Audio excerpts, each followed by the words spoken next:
नमस्कार प्रिय दर्शकों, जैसा कि आपको विदित है कि राहु ग्रह 23 सितंबर को सुबह 8:30 पर बकरी चाल से मिथुन राशि को छोड़कर अपने गुरु ग्रह शुक्र की राशि वृष राशि में प्रवेश कर रहे हैं, तो ठीक उसी समय केतु ग्रह भी अपनी वक्री चाल से धनु राशि को छोड़कर वृश्चिक राशि में प्रवेश करने जा रहे हैं। इन दोनों छाया ग्रहों के राशि परिवर्तन से आने वाले लगभग 18 महीने तक आपके जीवन में क्या परिवर्तन आएगा या क्या परिवर्तन लाने वाले हैं, हमने कल मेष राशि से लेकर कन्या राशि तक के जातकों पर पड़ने वाले प्रभाव पर चर्चा की थी। आइए आज इसी क्रम में तुला राशि से मीन राशि के जातकों के जीवन पर क्या प्रभाव पड़ने वाला है, इसका सरल और सटीक विश्लेषण करते हैं। तुला राशि के जातकों के लिए राहु का गोचर अष्टम भाव में तथा केतु का गोचर द्वितीय भाव में होने से अचानक समस्याएं खड़ी हो सकती है। आपको चोट चपेट से बचना चाहिए। वहीं राहु की दृष्टि चौथे भाव में होने से आप अपने माता की सेहत पर ध्यान दें। वहीं राहु की सातवीं दृष्टि धन भाव में होने से आपको आर्थिक समस्या का सामना करना पड़ सकता है और आपकी वाणी कठोर हो सकती है। वहीं राहु की नौवीं दृष्टि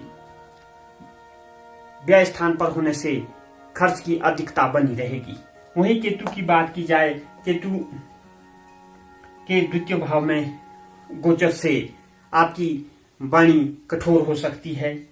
केतु की पांचवी दृष्टि आपके कर्म स्थान पे पड़ने से आपको कार्यस्थल पर सचेत रहने की आवश्यकता है। वहीं केतु की सातवीं दृष्टि अष्टम भाव में होने से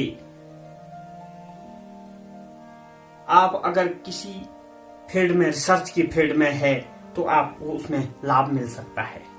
वहीं केतु की नौवीं दृष्टि रोग ऋतु के स्थान पर होने से आप शत्रुओं पर हावी रहेंगे। वहीं वृश्चिक राशि के जातकों की बात की जाए तो वृश्चिक राशि के जातकों के लिए राहु का संचार राशि से सप्तम भाव और केतु का संचार लगन भाव में होने से, वहीं राहु की सातवीं दृष्टि लगन पर और केतु की सातवीं दृष्टि सप्तम भाव में होने से आपका स्वभाव जल्दबाजी प्रवृत्ति का हो सकता है।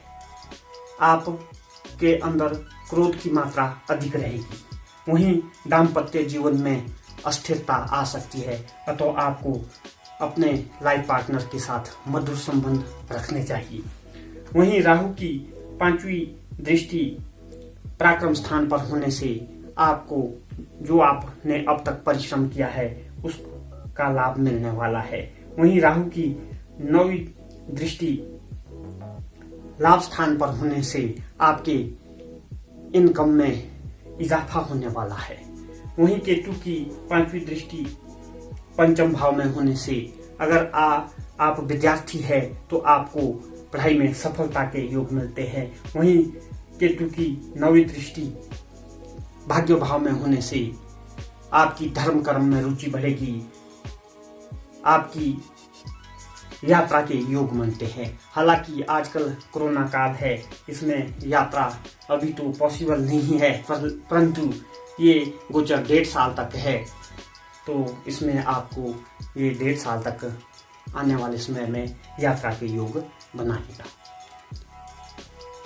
वहीं धनु राशि की बात की जाए तो धनु राशि के जातकों के लिए राहु का गोचर छठे भाव में तथा केतु का गोचर 12वें भाव में होने से धनु राशि वालों के लिए बहुत अच्छा समय है। छठे भाव में राहु को कारक माना जाता है, वहीं केतु को 12वें स्थान में बहुत अच्छा माना जाता है।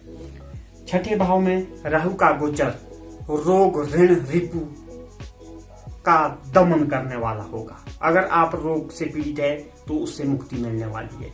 अगर आप शत्रु से परेशान है तो उससे आपको निजात मिलने वाली है। अगर आप कर्जे में डूबे हुए हैं तो आप कर्ज मुक्त हो जाएंगे।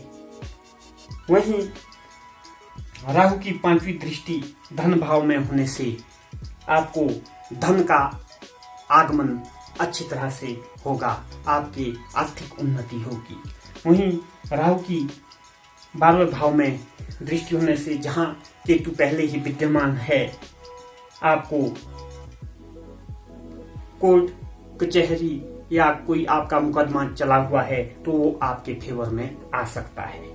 वहीं राहु की 5वीं दृष्टि 10वें स्थान में आपके कार्यस्थल पर होने से आप अगर ट्रांसफर के इच्छुक है, अगर सरकारी नौकरी में है तो आप मनचाहे स्थान पर ट्रांसफर करा सकते हैं, लेकिन आपको कार्यस्थल पर सचेत रहने की आवश्यकता है।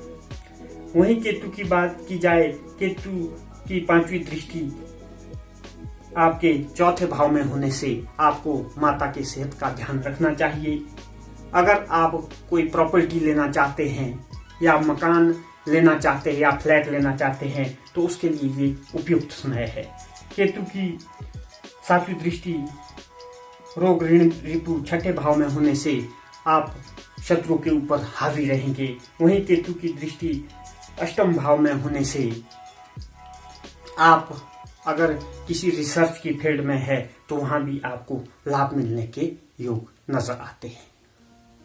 कुल मिला के धनु राशि वाले जातकों के लिए यह गोचर, राहु और केतु का गोचर बहुत अच्छा होने वाला है। लेकिन धनु राशि वालों के लिए शनि की साथ साथी चल रही है। अगर आपकी कुंडली में शनि से चंद्रमा पीड़ित है तब कुछ कहा नहीं जा सकता है। अन्यथा अगर आपका चंद्रमा शनि से पीड़ित नहीं है तो आपके लिए यह गोचर सोने पे सुहागा वाला होगा। वहीं मकर राशि की बात की जाए, मकर राशि के जातकों के लिए राहु का गोचर 5वें भाव में तथा केतु का गोचर 11वें भाव में होने से आपके प्रेम संबंधों में प्रगाढ़ता लाने वाला होगा। संतान के साथ मधुर संबंध होंगे, आपकी इनकम में बढ़ोतरी होगी।